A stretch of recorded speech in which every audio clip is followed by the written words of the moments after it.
dilim. Iyon lamang ang nakikita ang aking mga mata, o mas tamang sabihin, iyon lamang ang abot ng aking ulirat. Pakiramdam ko ay lumulubog ako sa kailaliman ang dagat kung saan hindi kailanman sumikat ang araw. Mabigat ang aking katawan. Tila ba may libu-libong kilong semento na nakadagan sa aking dibdib, mga binti, at mga braso. Gusto kong gumalaw. Gusto kong sumigaw. Ngunit walang kahit isang kalamnan sa aking katawan ang sumusunod sa utos ng aking utak. Nakakulong ako. Nakabilanggo sa sarili kong laman. Ngunit, ang aking pandinig ay matalas. Mas matalas pa kaysa nung ako ay gising. Naririnig ko ang ugong ng makinang tumutulong sa aking pahinga. Nagbobombang ang hangin sa aking mga baga sa isang paulit-ulit at nakakakilabot na tunog. Ang tunog ng makinang tibok ng puso ang tanging patunay na ako ay buhay pa, na ang aking kaluluwa ay hindi pa lumilisan sa walang laban na katawang ito. Kumusta ang kalagayan niya, Dr. Mateo? Ang boses na iyon. Biglang kumulo ang aking dugo nang marinig ko iyon. Boses iyon ni Rico, ang aking asawa. Ang tono niya ay tila labis na malungkot, napakahina. Tila ba siya ang pinakanagdurusang asawa sa buong mundo na mawawalan ng pinakamamahal na kabiyak? Gayong alam na alam ko kung anong ngiting demonyo ang malamang na itinatago niya sa likod ng kawaawang mukhang iyon. Matatag ang kanyang mga palatandaan ng buhay, Ginoong Rico, bagaman si Doktora Elena ay wala pa ring malay. Sagot ni Dr. Mateo, ang aking kasamahang manggagamot sa ospital na ito. Ang boses ni Mateo ay tila pagod ngunit may paninindigan. Kagayang sinabi ko kahapon, may pagkakataon na magsagawang operasyon upang mabawasan ang pamamagang ng kanyang utak. May tugon pa rin ang kanyang mamata, kahit mahina. May pag-asa pa. Gusto kong sumiga. Gawin mo ang operasyon. Mateo, tulungan mo ako. Ngunit matigas ang aking dila. Tila may makapal na bulak na nakabara sa aking lalamunan. Sumisigaw ako ng bungla sa aking isipan, ngunit walang tunog na lumalabas. Tanging nakakabinging katahimikan. Operasyon? Huminga ng malalim si Rico. Isang buntong hininga na halatang pilit. Dr. Mateo, napag-usapan na natin ito. Ang asawa kong si Elena, marami na siyang pinagdusahan. Hindi ko kayang makitang bubuksan muli ang kanyang ulo, lalayan ngang kung ano-anong tubo. May kasiguraduhan ba na babalik siya sa normal ng 100%? Sa larangan ng panggagamot, walang 100% kasiguraduhan. Ngunit kung walang operasyon, tiyak na masama ang kahihinatnan. Nagahabol tayo sa oras, pagigit ni Mateo. Hindi. Doktor. Mabilis na putol ni Rico. Ang tono nga niyang boses ay naging bahagyang malami. Ngunit agad niya itong tinakpan ngang pagkang pagikbi. Kilala ko ang asawa ko. Ayaw niyang mabuhay na parang gulay, na nagiging pabigat sa ibang tao habang buhay. Bukod pa rito, sa aming pamilya, naniniwala kami sa kapalaran. Kung oras na talaga ni Elena, kailangan ko nang tanggapin. Sinungaling, sigaw ang aking isipan. Natatakot ka lang na gumising ako at ibunyak ang lahat. Rico, natatakot kang sabihin ko sa mga pulis na ikaw ang tumulak sa akin sa hagdan. Natatakot kang mabunyak ang mautang mo sa sugal. Naalala ko ang pangyayaring iyon nang napakalinaw. Tila ba nangyari lamang iyon 5 minuto ang nakalipas. Umulan ng malakas sa Maynila ng gabing iyon. Nagawi kami ng matindi sa ikalawang palapag ng aming malaking bahay. Nalaman ko ang tungkol sa makahinahinalang paglipat ng pra sa aming bangko. Ang naipong kong pera para sa pag-aaral ng aming anak na si Mutia ay naubos ng walang natira. Miyong-miyo nang naglaho sa loob lamang isang gabi. Nang kumprontahin ko siya, si Rico na palaging maayos at malambing sa harap ng maraming tao ay naging isang halimaw. Huwag kang makialam sa manggagawain ko, Elena. Asawa lang kita. Ang trabaho mo ay manahimik at maghanap ng pra. Sigaw niya nun. Pra iyon para sa kinabukasan ni Mutia. Saan mo ginamit? Sa sugal na naman, ganting sigaw ko. Hindi siya sumagot gamit ang mga salita, kundi isang malakas na tulak. Nawalan ako ang panimbang. Lumutang ang aking katawan sandali bago tumama ang aking likod sa manggabaitang ng hagdan at bumaksak ang aking ulo sa malamig na marmol na may kasamang nakakakilabot na tunog ng pagkabali. Ang huling naaalala ko bago ako lamunin ng dilim ay si Rico na nakatayo sa tuktok ng hagdan. Nakatingin sa akin hindi nang may pagsisisi, kundi nag-isip kung paano niya ito pagtatakpan. Hindi niya ako agad tinulungan. Hinintay niya muna kung humihinga pa ako. At ngayon, nakatayo siya sa tabi ng aking kama, nakukunwaring asawang nagluluksa. Ginoong Rico, nakikiusap ako. Pag-isipan ninyong muli. Bilang kasamahan ni Doktora Elena, kilala ko siyang matapang na babae. Siguradong lalaban siya. Pakiusap muli ni Mateo. Tama na, Doktor. Tumaas ang boses ni Rico pagkatapos ay bumaba muli. Tila nagpipigil ng emosyon. Ako ang asawa. Ako ang may karapatang magdesisyon. Napag-usapan na namin ito ng aking ina at napakasunduan namin na ayaw na naming magdusa pa si Elena. Igalang ninyo ang desisyon ng aming pamilya. Tanggalin na ang mamakinang bumubuhay sa kanya. Tanggalin na ang makina. Umalingaw-ngaw ang mga salitang iyon sa aking isipan, tila ba isang hatol ng kamatayan. Gusto niya akong patayin ng legal. Gusto niyang tapusin ang hindi niya nagawa sa hagdanang iyon. Naramdaman ko ang presensya ng isa pang tao sa silid. Ang amoy ng matapang na pabango. Ang amoy ng bulaklak ng sampaguita na nakakasulasok. Iyon ang aking biyenan, si Doña Remedios. Doktor, ang boses ni Doña Remedios ay matalas at nanunuot. Tama ang anak ko. Ito na ang kapalaran ni Elena. Marahil ito ay parusa dahil masyado siyang abala sa pagtatrabaho at nakalimutan na ang kanyang tungkulin bilang asawa. Huwag na nating pahabain ang pagdurusa ng anak ko na kailangan pang magpabalik-balik sa ospital para bantayan ang asawa niyang wala ng pag-asa. Palayain na natin siya. Nadurok ang aking puso. Hindi lang ang aking asawa, kundi maging ang aking biyenan ay naknanais ang aking kamatayan. Sa kanilang paningin, hindi ako tao. Isa lamang akong makina ng pera na ngayon ay sira na at kailangan ng itapon. Kung gayon, tila talo na ang boses ni Mateo. Kung iyan ang pinal na desisyon ng pamilya, at nakapirma na kayo sa kasulatang tumatanggi sa medikal na lunas, hindi namin mapipilit ang operasyon. Gagawin namin ang pagtanggal ng makina ayon sa inyong kahilingan. Kailan ito maaring gawin? Tanong ni Rico. May bakas ang pagmamadali sa kanyang boses. Maari nating ihanda ngayon. Ihahanda ni Nurse Joy ang makailangan, mahinang sagot ni Mateo. Hindi. Huwag ngayon. Panginoon, tulungan mo ako. Ayaw ko pang mamatay. Kailangan kong iligtas si Mutia. Kailangan kong iligtas ang aking naipon mula sa mga lintana ito. Kailangan kong ipaalam sa buong mundo kung sino talaga si Rico. Tinipon ko ang buong lakas ko. Nagtuon ako sa dulong aking mga paa, sa aking mga talukap ng mata, sa anumang bahagi ng katawan na maaring igalaw. Gumalaw ka, Elena. Gumalaw ka. Utos ko sa sarili kong katawan, ngunit wala. Ang aking katawan ay nanatiling parang tuot na walang buhay. Naramdaman ko ang paglapit ni Rico. Ang amoyng kanyang mamahaling pabango na may halong amoy ngusok ng sigarilyo ay nalanghap ko malapit sa aking mukha. Yumuko siya at inilapit ang kanyang labis sa aking tainga. Patawad. Mahal ko. Bulong niya ng napakahina, kaya tiyak kong hindi maririnig ni na Mateo at Nurse Joy. Kung mamatay ka, mababayaran ang mga utang ko gamit ang pera mula sa pagkamatay mo. May silbi ka rin pala sa huli. Ang masalitang iyon ay sumunok sa aking kaluluwa. Isang matinding galit ang sumabog sa aking dibdib. Mas mainit pa sa apoy. Mas malakas pa sa takot. Gusto niya akong patayin para sa pera. Sinabi niyang may silbi lang ako kapag patay na ako. Walang hiya. Ang galit na iyon ay nagpasiklap ng kung ano sa aking utak. Bumilis ang tibok ng aking puso. Ang tunog ng makina ay bumilis. Doktor. Bumabilis ang tibok ng puso ang pasyente. Sigaw ni Nurse Joy.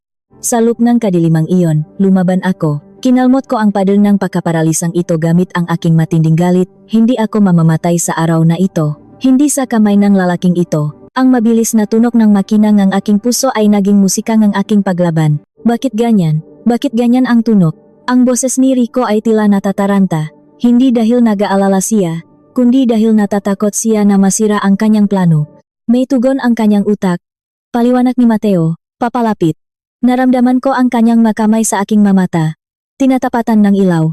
Ang nakakapasong liwanag ay tumagos sa dilim. Masakit. Ngunit nagbibigay ng pag-asa. May biglaang paggalaw sa kanyang isipan. Maaring nakakaramdam si Doktora Elena ng sakit o matinding emosyon. Anong emosyon? Wala siyang malay, hindi ba? Giit ni Doña Remedios. Huwag na tayong umasa sa wala. Tanggalin na ngayon para matigil na siya. Hindi natin maaring gawin iyon habang hindi matatak ang pasyente. Ginang, matapang na sagot ni Nurse Joy. Tinipon ko ang lahat ng natitirang lakas sa isang punto. Ang aking mata. Ang aking matalukap ay parang bakal, pinakdikit ng pandikit na hindi nakikita. Ngunit hindi ko na ininda. Ang galit ko kay Rico at Doña Remedios ang naging panggatong ko. Naisip ko ang muha ng aking anak na si Mutia. Kung mamamatay ako ngayon, si Mutia ay mapupunta sa mahalimaw na ito. Hindi. Hindi iyon maaari. Dumilat ka. Dumilat ka, Elena. Sa isang hininga na tila pumupunit sa aking dibdib, pinilit kong gumana ang ngakalamnan ng aking mata. Unti-unti, ang puting liwanag ng silid ay pumasok, malabo, nakakasilaw. Doktor, tingnan ninyo, sigaw ni Nurse Joy. Kumukurap ako ngang isang beses. 2 beses. Ang mga anino sa harap ko ay naging malinaw. Mukha ni Mateo na puno ng pag-alala. Sa likod niya ay si Nurse Joy na nakatakip ang kamay sa bibig, maluha-luha. At sa isang sulok, nakita ko sila. Si Rico at Doña Remedios. Namutla ng husto ang mukha ni Rico. Tila nakakita ng multo. Umatras siya at nabunggo ang bakal ng swero. Ang kanyang bibig ay nakabuka. Ngunit walang salitang lumalabas. Alam niyang narinig ko ang huli niyang ibinulong. Titik na titik ako sa kanya. Ang labanan ay ngayon pa lamang magsisimula. Ngunit bago pa man ako makapagsalita para isumbong siya, nakita kong pasimpleng dinukot ni Rico ang isang bagay sa kanyang bulsa habang dahan-dahang lumalapit sa aking higaan. Anong karumal-dumal na hakbang ang gagawin ng halimaw na ito upang patahimikin ako bago pa man malaman ng madoktor ang buong katotohanan? Tila bumagal ang ikot ng mundo habang unti-unting inilalabas ni Rico ang kanyang kamay mula sa bulsa ng kanyang mamahaling pantalon. Isang maliit at matulis na bagay ang naaninag ko sa pamamagitan ng malamlam na ilaw ng silit. Isang hiringgilya.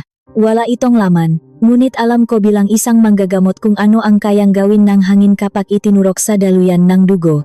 Isang mabilis na atake sa puso. Walang bakas, walang ebidensya. Isang perpektong krimen para sa isang perpektong halimaw. Lumapit siya ng tahimik.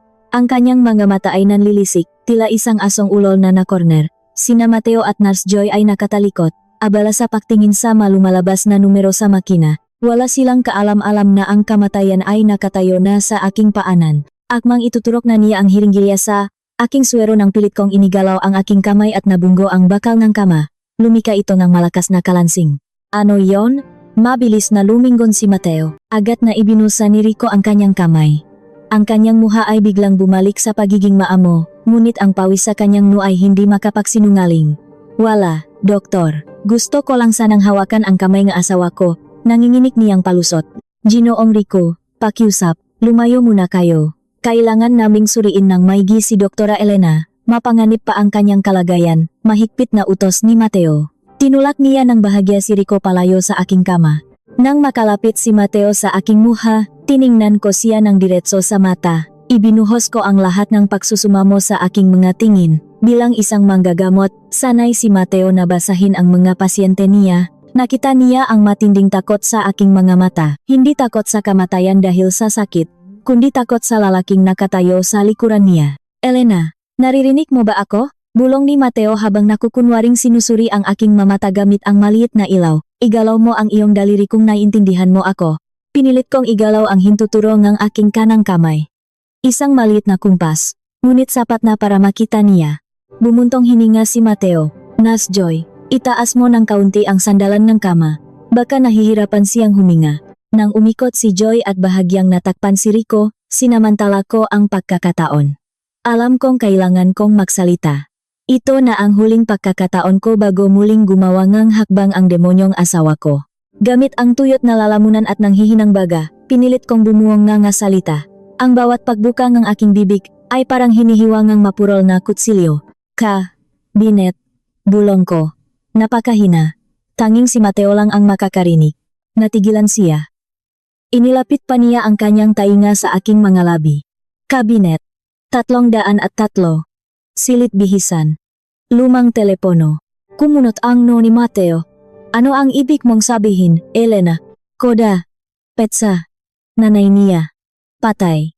Pilit kong idinuktong. Ramdam ko ang pag-ikot ng aking paningin dahil sa kakulangan ng hangin, ngunit hindi ako pwedeng sumuko. Ebidensya. Kunin mo. Tulong. Nanlaki ang mga mata ni Mateo. Nakuha niya ang mensahe. Bilang matalik kong kaibigan sa ospital, alam niyang hindi ako nagsasalita ngang walang katuturan. Alam niya rin kung gaano kasama ang ugali ni Rico pagdating sa pera, at alam niya ang tungkol sa lumang telepono na binili ko noong 1 taon sa May Quiapo para itago ang makalokohan ng aking asawa. Ang nga litrato nga mapasa ko sa katawan, ang mapaglipat ng pera para sa sugal sa sabong, ang lahat ay naron. Tumayo ng tuwit si Mateo. Ang kanyang muha ay nagpapakita ang labis na pakabigla, na agad niyang pinalitan ang seryosong anyo ang isang manggagamot. Nurse Joy. Tawag niya sa boses na pilit pinapakalma. Bantayan mo si Doktora Elena. Huwag na huwag kang alis sa tabi niya. Huwag mong hahayaang may lumapit na kahit sino. Kukuha lang ako ng espesyal na gamot sa parmasya. Ngunit doktor, bakit ikaw pa ang kukuha? Pwede namang iutos iyan sa ibang nurse, mataray na sabat ni Doña Remedios, na abala sa pag-ikot ng kanyang rosaryo, tila isang banal na kaluluwa ngunit nabubuhay sa kasakiman. Kailangan ng pirma ko para sa hamot na ito.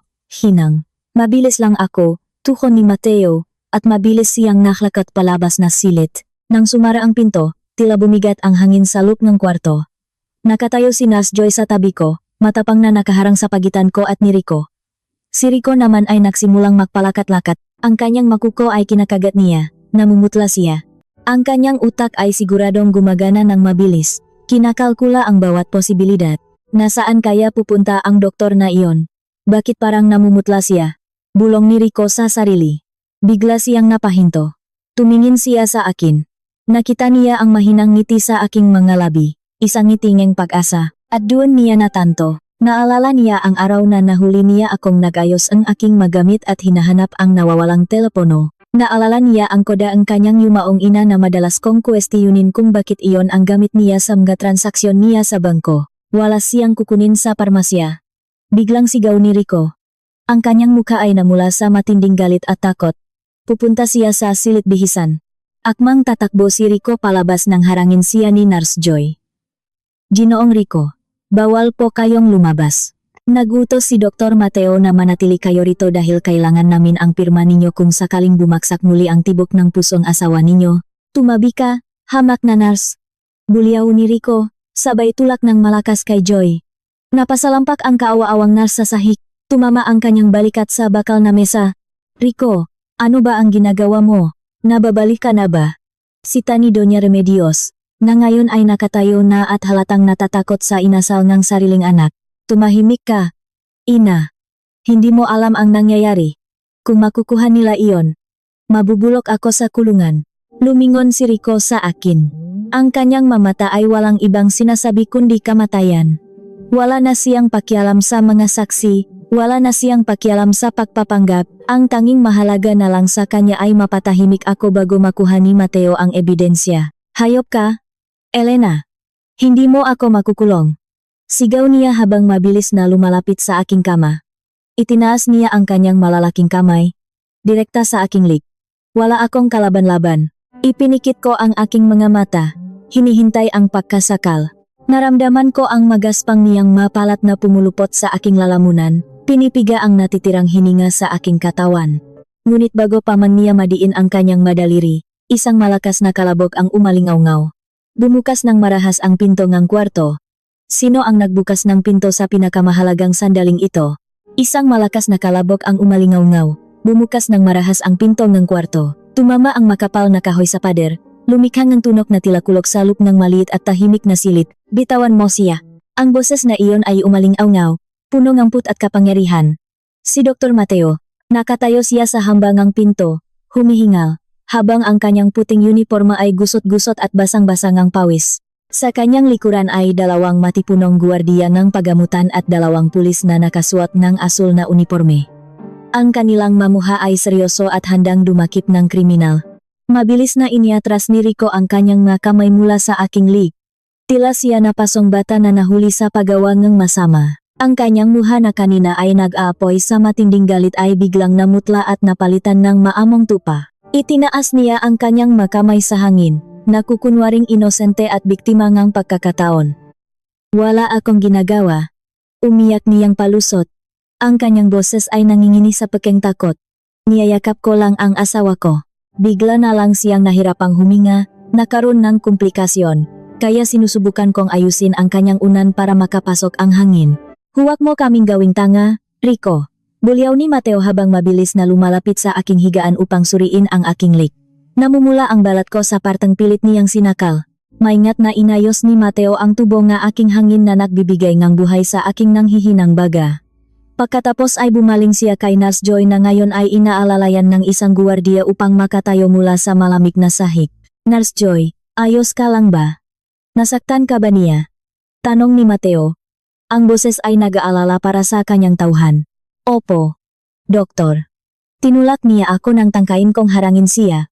Gusto niyang saktan si Doktora Elena, pinilit niyang patayin ang asawa niya, Mangiyak-ngiyak na sumbong ni Joy habang hawak ang kanyang namamagang balikat na tumama sa bakal na mesa. Pagsisinungaling iyan, sigaw ni Doña Remedios, na ngayon ay nakatayo na at pilit na ipinagtatanggol ang kanyang anak mula sa mga paratang. Mga lapastangan kayo. Paano ninyo pagbibintangang papatayin ng sarili kong anak ang kanyang asawa? Nagdadalamhati ang aking anak sa sinapit ng kanyang mahal na kabiyak, tapos dadalhan ninyo kami ng alagat ng batas dito. Kasuhan ko kayo ng paninirang puri. Hindi pinansin ni Mateo ang matanda na patuloy sa pagbubunganga. Sa halip, inilabas niya ang kanyang kanang kamay mula sa bulsang kanyang pantalon. Hawak niya ang isang lumang telepono na nakapaloob sa isang malinaw na plastik. Ang telepono ko, ang tagapagtago ang aking malihim. Ang tanging sandata ko laban sa mga demonyong sumira sa aking pamilya. Nang makita ni Rico ang lumang telepono, nanlaki ang kanyang nga mata.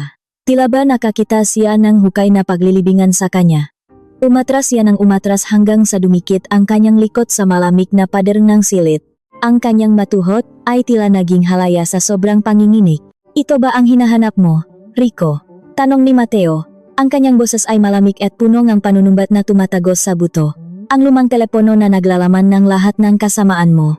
Pinuntahan ko agad ang silit bihisan ng mga manggagamot habang tinatawagan ang mga alagat ng batas upang humingi ng tulong. Alam ko na ang lahat ng ginawa mo kay Elena. Kasapwat ka niya, turo ni Rico kay Mateo, pilit pa ring isinisisi sa iba ang kanyang kasalanan. Plinano ninyo ito, kayo ang makarelasyon, hindi ba? Gusto ninyong kunin ang kayamanan ng asawa ko kaya ninyo ako sinisiraan. Kayo ang dapat hulihin, hindi ako. Lumapit ang isang pulis, isang matandang lalaki na may seryosong mukha at makapal na bigote. Siya si Inspektor Hilario. May manatanggap kaming ulat ng pananakit at pagtatangkang pagpatay mula sa doktor na ito. Nasaan ang patunay ninyo laban sa lalaking ito? Hindi kami maaring mag-aresto ng walang matibay na ebidensya. Tiningnan ako ni Mateo. Ang kanyang mga mata ay humihingi ng pahintulot na ibunyak ang lahat ng aking inilihim ng napakatagal na panahon. Tumango ako ng mahina. Ipinikit ko ang aking mga mata. Inihahanda ang aking sarili sa kahihiyang sasapitin ng aking pamilya kapag nalaman ng lahat ang katotohanan, ngunit alam kong ito ang tanging paraan para maging malaya. Gamit ang kanyang daliri, ipinasok ni Mateo ang koda sa telepono. Ang petsa ang kamatayan ang ina ni Rico. Bumukas ang telepono ng walang kahirap-hirap. Pumunta si Mateo sa lalagyan ng nakarekord na usapan. Pinili niya ang pinakahuling file at pinindot ang palakas tinig ng telepono upang marinig ng lahat sa silid ang buong katotohanan. Nagsimula ang pag-play ni record. Unang narinig ang malakas na kalabok na manggagamit na nahuhulog sa zay. Pagkatapos ay ang boses ni Rico. Malinaw na malinaw, walang halong pag-alinlangan, punong-punong galit at kasakiman. Pirmahan mo ang papeles na ito, Elena. Ilipat mo sa pangalan ko ang pera sa bangko at ibenta na natin ang lupa sa probinsya. Hindi. Para iyon para sa pag-aral ni Mutia. Naubos mo na sa sugal ang lahat ng naipon natin. Wala na tayong natitira. Iyon ang boses ko, umiyak at nagmamakaawa. Isang boses ng inang desperadang protektahan ang kinabukasan ng kanyang anak. Isang malakas na sampal ang umalingaw-ngaw sa rekord. Napasinghap si Nurse Joy at napahawak sa kanyang bibig. Maging ang nga pulis ay nagdilim ang paningin sa narinig na kalupitan. Kung hindi mo pipirmahan, mas mabuti pang mamatay ka na lang. Kapag namatay ka, makukuha ko ang pera mula sa seguro ngang buhay mo, 50 milyong piso, Elena. Sapat na iyon para mabayaran ang utang ko sa managpapataya sa sabong at mabuhay kami ng masarap ng bago kong pamilya. Mamili ka, pipirma ka o itutulak kita sa hagdan pababa. Natapos ang rekord. Binalot ng nakakabinging katahimikan ang silid. Tanging ang makina ng aking puso ang gumagawa ng tunog. Tila nagiging saksi sa pagbagsak ng kahariang itinayo ni Rico sa pundasyon ng kasinungalingan. Napalingon si Doña Remedios sa kanyang anak. Ang kanyang muha ay halatang nabigla at namumutla. Ngunit hindi dahil sa pagtatangkang pagpatay sa akin. Ang kanyang mamata ay nanlilisik hindi dahil sa awa, kundi dahil sa pagtataksil sa salapi. Bago mong pamilya? Nanginginig na tanong ng matanda. Dahan-dahang lumalapit kay Rico. Anong bagong pamilya ang sinasabi mo sa record na iyon, Rico? Akala ko ba kaya ka humihingi ng milyon-milyong piso ay para sa negosyo mo sa probinsya at pandagdag puhunan. Nasaan ang perang pamilya natin? Hindi nakasagot si Rico. Nakayuko lamang siya. Ang kanyang pagkamataas ay tuluyan ng nadurog.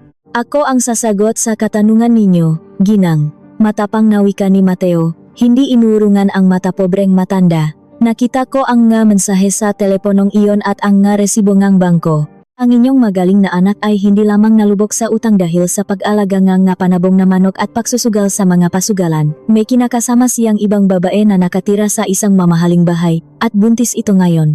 Sa katunayan, ang perang ninakaw niya mula sa kanyang asawa ay ginamit niya para ibili ng bagong sasakyan at lupa ang kanyang kabit. Tila binagsakan ng langit si Doña Remedios. Para sa isang pamilyang labis na nagpapahalaga sa reputasyon at pangalan sa lipunan, ang makaroon ng kabit na mababa ang antas at waldasin ang yaman sa ibang babae ay isang napakalaking kasalanan na hindi mapapatawad. Wala siyang pakialam kung namatay ako, ang masakit para sa kanya ay nawala ang pera na sa tingin niya ay pagmamay-ari nilang mag-ina. Lumapit ang matanda kay Rico. Itinaas niya ang kanyang kamay na punong-puno ng mamahaling alahas at sinampal ang kanyang anak ng napakalakas na umalingaw-ngaw sa buong kwarto. Walang hiya ka. Pinahiya mo ang pamilya natin. Sinira mo ang pangalan ng yumaong ama mo. Sigaw ni Doña Remedios bago siya tuluyang napahagulgol sa sahig. Nawalan siya ng lakas at kinailangan siyang alalayan palabas ang silit ang isang gwardiya. Umalis siya na hindi man lang lumingon sa akin para humingi ng tawad. Rico, inaresto ka namin sa salang pagtatangkang pagpatay at matinding pananakit sa iyong asawa, formal na idineklara ni Inspektor Hilario. May karapatan kang manahimik dahil anumang sabihin mo ay maaring gamitin laban sa iyo sa hukuman. May karapatan ka ring kumuha ang iyong sariling manananggol. Hinawakan ng dalawang pulis ang mabraso ni Rico at inilagay ang maito sa kanyang likuran. Inilabas nila ang malamig at bakal na posas. Umalingaw-ngaw ang pamilyar na tunog ng paglok nito sa mapulso ni Rico. Ang tunog na iyon ay musika sa aking mga tainga. Nakahinga ako ng maluwag.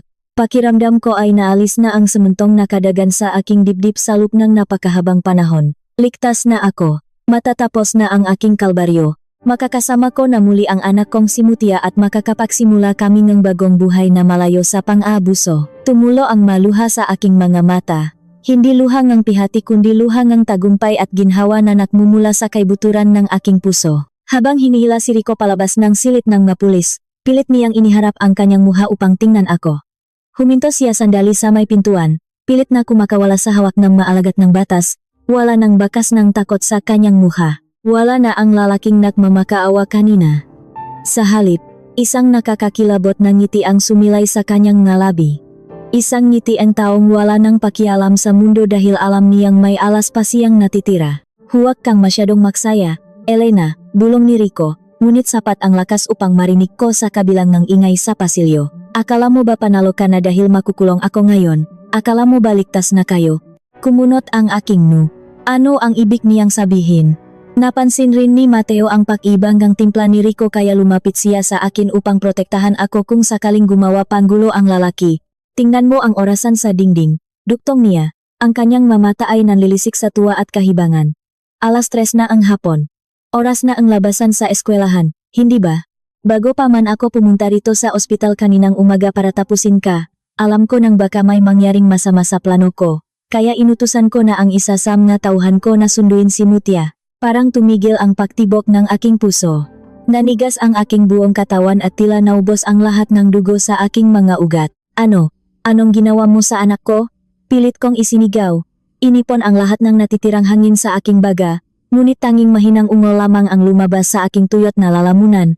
Gusto kong tumayo, gusto kong saktan siya, ngunit nakatali pa rin ako sa kamay ni hospital na ito. Tumawa si Rico ng malakas, isang tawa na tila galing sa kailaliman ng impyerno at bumutas sa aking eardrum.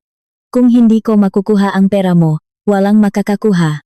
At kung papatayin mo ako sa pamamagitan ng pagpapakulong sa akin, dadalhin ko ang anak mo sa impyerno kasama ko. Hanapin ninyo si Mutia ngayon kung kaya ninyo, wala na siya sa paaralan. Wala na siya sa mga kamay ninyo. Kinalatkat na siya ng mga pulis palabas upang dalhin sa presinto. Ngunit ang malademonyong halahat niya ay patuloy na umaalingaw-ngaw sa pasilyo ng ospital. Paulit-ulit na sumusugat sa aking isipan, Mutia. Ang anak ko. Naktilim ang aking paningin. Nagsimulang tumunok ng mabilis at nakakabingi ang makina ng aking puso sa aking tabi. Naramdaman ko ang mabilis na paglapit ni na Mateo at Nurse Joy. Ramdam ko ang makamay nilang pilit akong ginigising, ngunit hindi ko na sila marinig ng malinaw. Ang tanging nasa isip ko ay ang maliliit na kamay ang aking inosenteng anak na ngayon nasa kamay ang nahalimaw. Nasaan si Mutia? Anong gagawin ng matauhan ni Rico sa aking anak bilang ganti sa aking pagtataksil sa kanilang plano? Muling nagdilim ang aking paligid. Ngunit ang dilim na ito ay ibang-iba sa kinasatlakan ko noong ako ay walang malay dahil sa pagkakabagsak ko sa hagdan. Ang dilim na ito ay nilihang nga matinding pangambangang isang ina, isang bangungot na gising. Pakiramdam ko ay pinupunit ang aking dibdib ng walang pakundangan. Tila inilubok ang aking puso sa kumukulong mantika habang patuloy na umaalingaw-ngaw sa aking isipan ang nakakahindik na halahak ni Rico at ang kanyang banta. Kinuha nila ang aking anak, kinuha ng demonyo ang aking inosenteng si Mutia. Nang muli kong imulat ang aking mga mata, ang unang sumalubong sa akin ay ang puting kisamingang pagamutan. Wala na ang makapal na tubo sa aking lalamunan. Pinalitan na itong isang maliit na balot sa aking ilong na nagbibigay ng hangin. Gumaan ang aking pahinga, ngunit ang bigat sa aking dibdib ay dumobel. Nasaan ang anak ko? Iyon ang unang masalitang lumabas sa aking matuyot na labi.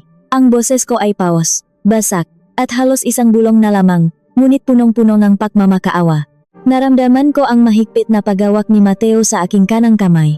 Nakaupo siya sa tabi ng aking kama. Ang kanyang mamata ay pukto at mapula, halatang hindi siya natulog upang bantayan ako. Magpahinga ka muna, Elena. Tinanggal na namin ang makina na tumutulong sa pahinga mo dahil kinaya na ng baga mo, ngunit bumagsak ang katawan mo dahil sa matinding gulat. Malumanay na paliwanag ni Mateo, pilit na itinatago ang kaba sa kanyang tinig. Hindi ko kailangan ng pahinga. Pilit kong inangat ang aking katawan ngunit mabilis akong inalalayan ni Nurse Joy upang hindi ko mabunot ang mga karayom na nakatusok sa aking mga ugat. Kailangan ko ang anak ko. Nasaan si Mutia? Nahanap na ba nila ang anak ko? Bumukas ang pinto at pumasok si Inspektor Hilario. Ang kanyang muha ay salamin ng matinding pagod. Ang kanyang uniforme ay gusot at may mansang ng kape. Lumapit siya sa paanan ng aking kama at tinanggal ang sombrero sa kanyang ulo bilang tanda ng paggalang. Doktora Elena, ginagawa na po namin ang lahat. Panimulang ng inspektor. Ang kanyang tinik ay mabigat. Agad kaming nagpadala ng tauhan sa paaralan ni Mutia matapos isigaw ni Rico ang kanyang banta. Nakipag-usap kami sa mga guro at tiningnan ang mga kamera na mapaligid. Ano ang nakita ninyo? Nasaan siya? Humihikbi kong tanong. Ang aking maluha ay nagunahang pumatak. Binabasa ang puting unan. Ayon sa guro, may isang lalaking nagpakilalang kamag-anak ni Rico ang sumundo sa Batabago paman mag-uyan. Sinabi nga lalaki na naaksidente kayo at nasa malubhang kalagayan sa pagamutan, kaya kailangan niyang dalhin si Mutia sa inyo. Dahil kilala ang bata ang lalaki bilang isa sa matauhan ng kanyang ama sa sabungan, sumama siya ng walang pag-alinlangan. Nakita sa kamera na isinakay si Mutia sa isang itim na sasakyang walang plaka. Isang matulis na kutsilyo ang tila itinarak sa aking lalamunan. Ginamit nila ang pangalan ko. Ginamit nila ang aking kalagayan upang linlangin ang sarili kong anak. Napakapait ng kapalaran. Ako na ina niya ang dapat sanang nagpoprotekta sa kanya, ngunit naging kasangkapan pa ako para mapahamak siya, si Rico. Kausapin ninyo si Rico. Sigaw ko. Nagpupumiglas. Saktan ninyo siya kung kailangan. Pilitin ninyong sabihin niya kung saan dinala ng matauhan niya ang anak ko. Umiling si Inspektor Hilario. Kasalukuyan po siyang nakakulong sa himpilan. Tinanong namin siya ng paulit-ulit. Tinakot, ginipit, ngunit tanging nakakalokong tawa lamang ang isinasagot niya sa amin. Sinasabi niyang wala siyang alam at baka raw tuluyan nang naglayas ang bata dahil sa samangang loob sa inyo. Nilalaro niya ang isipan natin, Doktora. Matigas ang kanyang muha at alam niyang hindi namin siya maaring saktan ng labis dahil magagamit iyon ng kanyang manananggol laban sa amin. Paano ang kanyang ina, si Doña Remedios? Baka may alam siya, baka tinutulungan niya ang kanyang anak. Pinuntahan na rin namin ang matanda sa kanilang malaking bahay, sagot ng inspektor. Nakakulong siya sa kanyang silid. Ayaw siyang kausapin maging ng kanyang nakasambahay. Galit na galit siya kay Rico dahil sa paglustay ng kanilang salapi para sa ibang babae. Sinabi niya sa amin na wala na siyang anak at hindi na siya makikialam sa gulo natin. Wala siyang pakialam maging sa sarili niyang apo. Isang malamig na hanging tila galing sa sementeryo ang yumakap sa aking kaluluwa. Wala na akong mahingan ng tulong. Ang pamilyang minahal ko at pinagsilbihan ko ngang maraming taon ay tinalikuran na kami ng aking anak. Namimilipit ako sa sakit at kawalan ng pag-asa. Kinagat ko ang aking labi hanggang sa malalasahan ko ang sarili kong dugo upang pigilan ang isang malakas na tili na nais kumawala sa aking dibdib. Niyakap ako ni Mateo. Isang mahigpit at mainit na yakap. Ibinaba niya ang kanyang ulo at naramdaman ko ang mga luha niya na pumapatak sa aking balikat. Hahanapin natin siya, Elena, pangako iyan, Hindi ako titigil hanggat hindi natin naiuwi si Mutia, bulong niya. 2 araw ang lumipas. 2 araw na parang 2 taon sa loop ng malamig na silik ng pagamutan. Bawat patak ng gamot sa aking suwero, bawat pag-ikot ng kamay ng orasan sa dingding, ay tila isang mabagal na pagpapahirap. Hindi ako makakain. Hindi ako makatulog. Bawat pagpikit ng aking mga mata, nakikita ko ang maamong mukha ng aking anak na umiyak, tinatawag ang aking pangalan, nagmamakawang iligtas ko siya mula sa mga lalaking hindi niya kilala.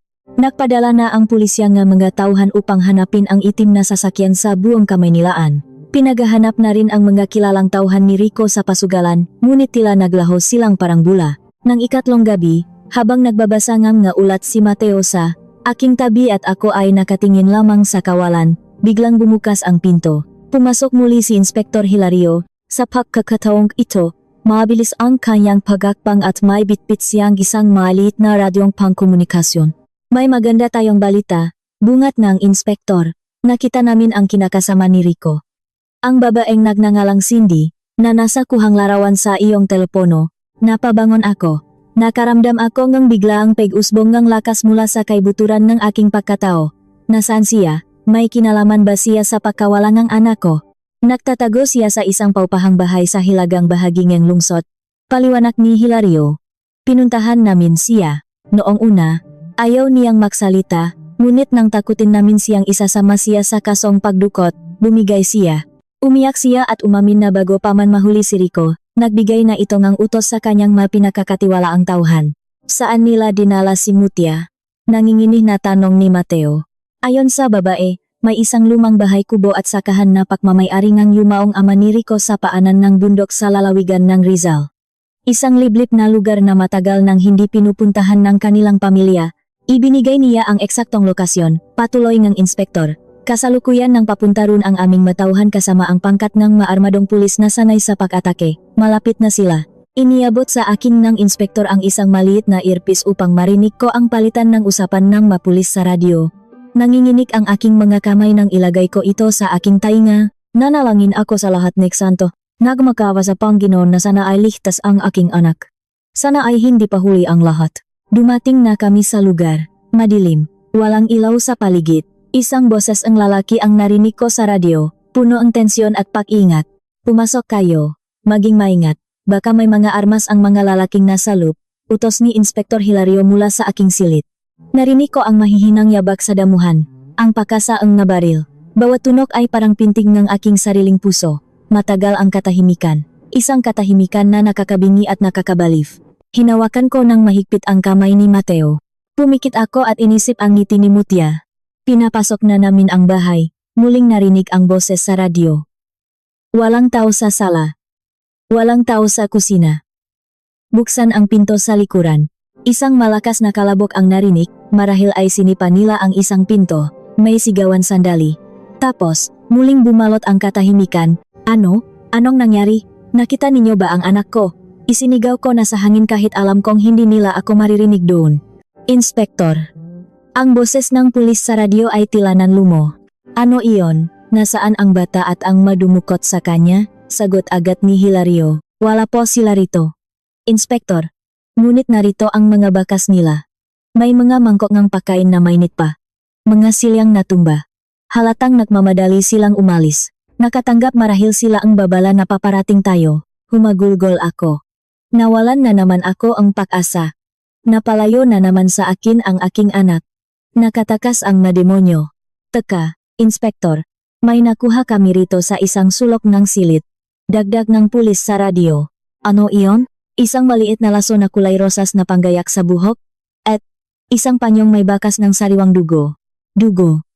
Napasigaw ako at napahawak sa aking ulo.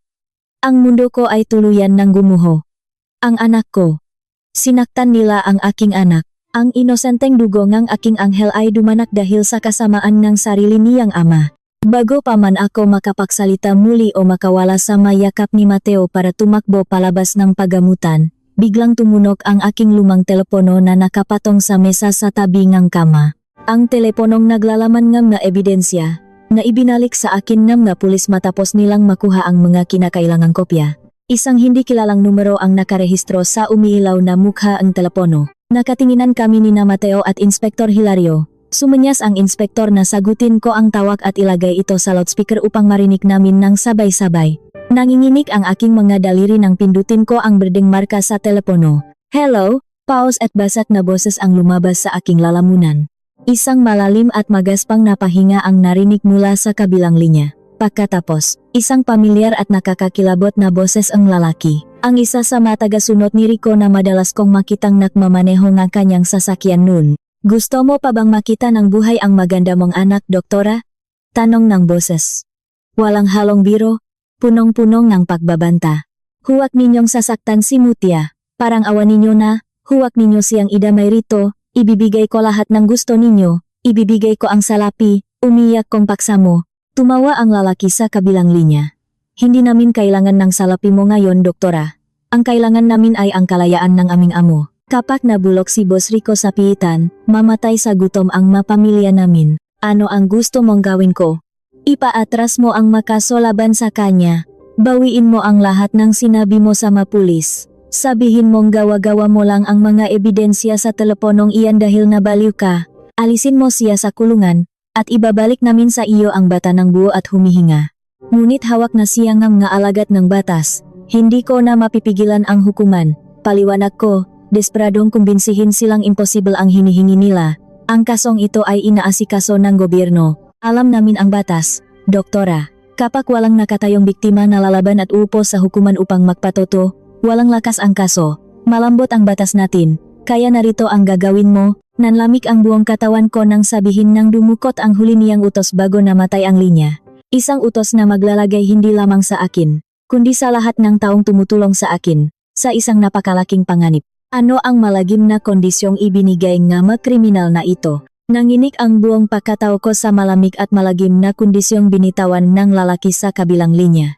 Tila tumigil ang pag-ikot ng mundo at tanging ang mabilis at malakas na kabog ng aking dibdib ang aking naririnig. Gusto ng amo naming si Rico na matapos ang nasimulan niya. Sabi ng taga-dukot, ang boses ay parang kumakayod na bakal sa aking pandinig. Hindi na namin kailangan ng salapi mo dahil alam naming binabantayan na iyan ng pamahalaan. Ang hinihingi namin ay ang buhay mo. Kumuha kang lason diyan sa pagamutan. Iturok mo sa iyong sariling ugat. Huwag mong papatayin ang tawag na ito dahil gusto kong marinig ang tuluyang paghinto ang makinaang puso mo. Kapag narinig ko ang mahaba at tuloy-tuloy na tunog ng iyong kamatayan, saka ko lamang ibabalik ng buhay ang iyong anak. Napasinghap sina Mateo at Inspektor Hilario. Ang kalupitan ng natauhan ni Rico ay walang hangganan. Gusto nilang tapusin ko ang sarili kong buhay kapalit ng kaligtasan ng aking nag-isang yaman. Sa isip ni Rico, kung mamatay ako, mabubura ang kasong isinampa ko laban sa kanya. Makukuha niya ang malaking halaga mula sa seguro ng aking buhay, at malaya siyang makakasama ang kanyang bagong pamilya. Isang perpektong plano ang isang halimaw. Papayak ako, mabilis at walang pag-alinlangan kong sagot. Tumingin sa akin si Mateo na may matinding pagtutol sa kanyang mamata. Ngunit pinigilan ko siya gamit ang isang kumpas na aking nanginginig na kamay. Handa kong ibuwis ang sarili kong buhay para kay Mutia. Papayag ako sa gusto ninyo, ngunit parang awa ninyo na. Pakiusap, hayaan ninyo muna akong marinig ang boses ng aking anak. Gusto ko siyang makausap sa huling pagkakataon. Narinig ko ang pag-ungol ng lalaki bilang pagsang-ayon. Kasunod ang tunog ng mabibigat na yabag sa sahig na gawa sa kahoy at ang pagbukas ng isang maingay at kinakalawang na pinto. Maya-maya pa, isang pamilyar at maliit na boses ang pumunit sa aking puso. Ina. Ina, nasaan ka? Natatakot po ako. Madilim dito at maraming daga. Ina, gusto ko nang umuwi. Ang iyak ng aking anak ay tila libu-libong karayom na sabay-sabay na tumutusok sa aking kaluluwa. Mutia, anak ko, tahan na. Nandito lang si Ina. Umiyak kong sagot habang hawak ng mahigpit ang telepono. Maging matapang ka, anak. Mahal na mahal kita. Huwag kang iyak, babalik ka rin sa ating tahanan, pangako iyan. Ibinabangalaki ang bata at muling kinuha ang telepono. Tama na ang pamamaalam. Gawin mo na ang inutos ko ngayon din. Hinihintay ko ang tunog ng iyong kamatayan, doktora. Habang kausap ko ang mga kriminal, hindi ko napansin ang mabilis at tahimik na pakilos ng mga alagad ng batas. Gamit ang kanyang sariling kagamitan, tahimik na nagbigay ng utos si Inspektor Hilario sa kanyang makasamahan sa labas upang tuntunin kung saan nagmumula ang tawag na iyon. Ang matagal naming pag-usap ay sapat na upang makita nila ang eksaktong kinaroroonan ng mga taga-dukot. Lumapit sa akin si Mateo at may ibinulong na plano na nagbigay ng kakarampot na pag-asa sa aking naghihingalong puso. Hinawakan niya ang isang makina sa gilid ng aking kama, ang makinang nagbabasa ang tibok ng aking puso. Pakinggan mo ito, sabi ko sa lalaki sa kabilang linya. Pilit na pinapatatak ang aking boses na garalgal dahil sa pag-iyak. Hawak ko na ang gamot. Patawarin nawa ako ng may kapal, ngunit gagawin ko ito para sa aking anak. Siguraduhin mong tutuparin mo ang usapan natin. Dahan-dahang inikot ni Mateo ang makapindutan ng makina. Ang dating mabilis at putol-putol na tunog ng aking buhay ay biglang nagbago. Unti-unti itong bumagal, hanggang sa mauwi sa isang mahaba, tuloy-tuloy, at nakakabinging tunog. Ang tunog ng kamatayan. Isang pekeng kamatayan na nilihang ng aking kaibigan upang linlangin ang mga demonyo. Sa kabilang linya, narinig namin ang malakas na paktawa ng laki. Patay na siya. Isinigaw ng tagadukot sa kanyang nakasamahan. Tagumpay tayo. Ilabas ninyo na ang bata. Iiwan natin siya sa labas nitong lumang pagawaan ng sapatos dito sa Marikina bago tayo tumakas papuntang probinsya. Mabilis na ibinaba ng lalaki ang tawag. Buong akala ay nagtagumpay na sila sa kanilang masamang binabalak. Ngunit nakamali sila. Narinig ni Inspektor Hilario ang mismong lugar na binanggit ng hangal na kriminal. Marikina, isang lumang pagawaan ng sapatos. Isinigaw ng inspektor sa kanyang kagamitan. Ipadala agad ang lahat ng tauhan at palibutan ang lugar. Huwag ninyong hahayaang makatakas ang kahit sino sa kanila. Ang masumunod na oras ay ang pinakamahabang oras sa buong buhay ko. Nakaupo lamang ako sa kama, tahimik na nagdarasal at pinagmamasdan ang kawalan. Walang nagsasalita sa amin ni Mateo. Ang buong silid ay nabalot ng kaba at pangamba na hindi may paliwanag. Paano kung huli na ang lahat? Paano kung saktan pa rin nila si Mutia kahit inakala nilang patay na ako? Nang sumapit ang hapon, bumukas ang pinto ng aking silid. Pumasok si Inspektor Hilario. Ang kanyang uniforma ay may mga punit. Ang kanyang muha ay puno ng pawis at dumi. Ngunit may isang matamis at malaking ngiti sa kanyang mga labi. At sa kanyang mabisik, maingat niyang buhat-buhat ang isang batang babae na nakasuot ng madungis na damit. Yakap-yakap ang isang lumang manika. Ina! Sigaw ni Mutia nang makita ako. Mabilis siyang ibinaba ng inspektor at patakbong lumapit sa aking higaan. Niyakap ko siya ng napakahigpit. Ibinuhos ko ang lahat ng luha ng kaligayahan at pasasalamat. Buhay ang aking anak. Ligtas na ang aking anghel. Parang napawi ang lahat ng sakit, pasa, at sugat sa aking katawan nang maramdaman ko ang init ng kanyang yakap. Wala nang mas mahalaga pa sa mundong ito kundi ang makasama siyang muli. Lahat ng mga kriminal ay nahuli namin ng buhay. Doktora, pagbabalita ni Hilario. Sinubukan nilang lumaban, ngunit napalibutan na namin ang buong lumang pagawaan. Makukulong silang lahat kasama ng inyong asawa. Lumipas ang mabuwan at tuluyan nang umusat ang gulong ng katarungan. Si Rico ay hinatulan ng panghabang buhay na pakabilanggo dahil sa mga patong-patong na kasong isinampalaban sa kanya. Ang kanyang inang si Doña Remedios ay nawalan ng lahat ng yaman, nabuhay sa matinding kahihiyan, at inabandona ng mataong dati niyang pinagyayabangan. Ang babae namang kinakasama ni Rico ay iniwan siyang mag-isa upang magtago sa ibang bayan dahil sa takot na madamay sa kaso. Samantala, unti-unti kong itinayo muli ang aking buhay. Hindi na ako bumalik sa malaking ospital na puno ng mapanghusgang mga mata. Sa tulong ni Mateo at ng aking naipong salapi na nabawi mula sa mga bangko, nagtayo ako ng isang maliit na pagamutan at kanlungan sa isang tahimik na probinsya para sa mga babaeng biktima ng pang-aabuso. Ginamit ko ang aking mapait na karanasan upang magbigay ng lakas at pag-asa sa mga inang nakakaranas ng kalupitang minsang sumira sa akin. Naging maayos, tahimik, at masaya ang buhay namin ni Mutia. At sa lahat na oras na iyon, hindi umalis si Mateo sa aking tabi. Naging sandalan ko siya, isang tunay na kaibigan at unti-unting naging isang matibay na haligi ang aming maliit na pamilya. Pakiramdam ko ay tuluyan nang nahilom ang lahat ng sugat ng nakaraan. Hanggang sa isang hapon, habang naglalaro si Mutia sa aming maliit na bakuran, may dumating na isang kartero at nag-abot ng isang maliit na sobreng walang pangalan ng nagpadala. Ang papel ay luma at may bahit ng dumi. Nang buksan ko ito, nanlamig ang aking buong katawan. Sa loop ng sobre ay isang piraso ng pamilyar na rosas na laso na isinusuot ni Mutia. Sa kanyang buhok noong araw na dukutin siya, may nakasulat sa isang pirasong papel gamit ang pulang tinta. At kilalang kilala ko ang gawing ng pagsusulat na iyon, ang sulat kamay ni Rico. Nakatitik ako sa masalitang nagbabalik ng lahat ng bangungot na inakala kong tapos na. Anong madilim na lihim ang nakasulat sa liham na iyon na muling magpapagimbal sa tahimik na buhay ni Elena.